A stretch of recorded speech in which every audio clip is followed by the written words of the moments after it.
Guys, so I did have somebody ask me regarding avians. If, let's say, I wanted to get Anubis, what do I need to do to get Anubis?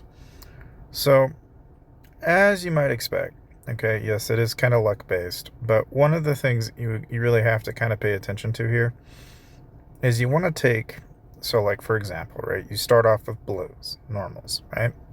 You're going to pair two normals together to hopefully drop an advanced. Then you're going to take two advanced to hopefully drop a rare. And then you're going to take a rare and advanced to hopefully get another rare. Then you're going to take two rares to get hopefully a better rare.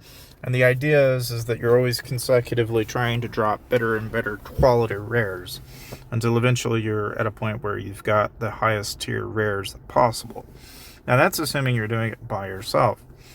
Honestly, if you want the cheap route, which is what I did, okay, you just take a blue, or you can take, even an advanced one, right, and breed that with a person that you already know has those breeds. So, like, for example, okay, I happen to have this Anubis, which is really good for me because it's got talent skill and combo and super attack, which I think is just an absolutely phenomenal combination, all things considered.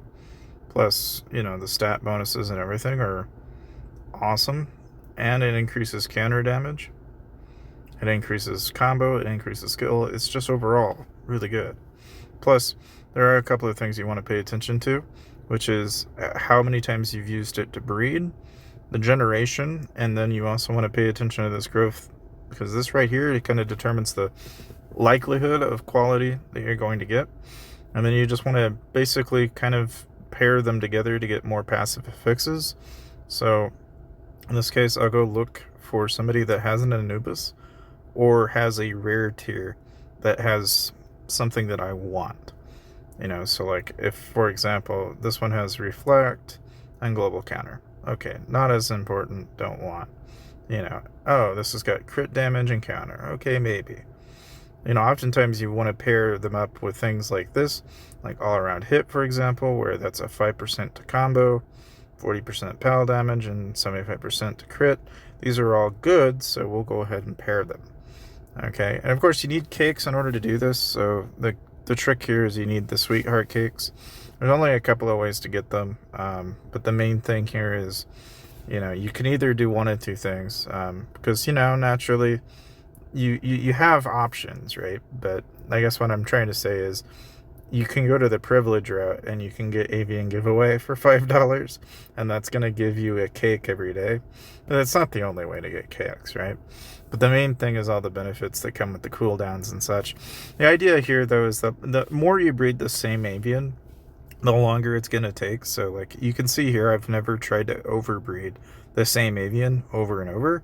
I always try to keep it down to one or two if I can help it, because the more they breed, the longer it's going to take for them to breed going forward, which means obviously you're going to have a harder and harder time until eventually it's just it's too frustrating, right?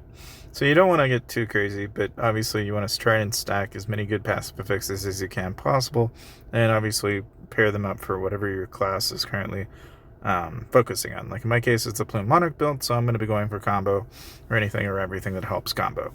And that's really about all you need to know as far as the Avians are concerned. But, again, I stress this because there are like several different tiers. If you don't know whether or not you've bred an Avian, what quality it's going to be, if you get an ore egg, it's a given, it's a rare.